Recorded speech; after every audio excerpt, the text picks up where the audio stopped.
talked about the Trump strategy of flooding the zone. You've been pushing back on multiple fronts. I wonder if you can just share with our viewers how you're fighting back against the other overreaches, the seemingly illegal efforts to fire independent agencies, to move DOJ coders and programmers into sensitive areas where people's private data is at risk of being leaked. How are you fighting those fights as a senator? Yeah, I mean, there's basically four ways for any people to think about pushing back on some of these things, again, that are putting our citizens at risk. Number one is legislation and appropriation, right? What we're doing here in the Senate. We're in the minority, but we certainly have the ability to affect changes here.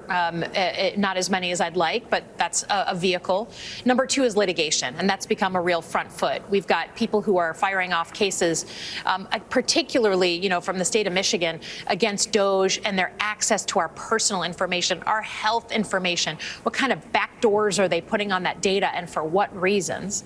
Number three is communication, right? There's definitely, the Republicans are very good at flooding the internet. Obviously, Elon Musk controls the algorithms of X. And so making sure we're communicating loudly and regularly. And then fourth is elections. I mean, we have elections in this country. We have midterm elections.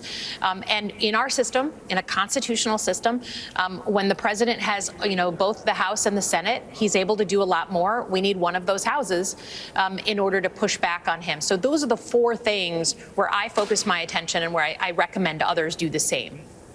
What do you sort of advise your fellow Democrats to? I mean, I think you stood out in the confirmation hearings for fighting, for trying to hold the Republicans accountable for the kind of people they were putting in charge of national security and personal data and the Pentagon.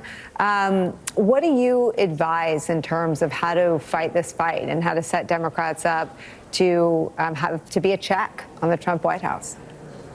Yeah, well, look, the flooding the zone put everybody on their heels. I don't think there's any hiding of that.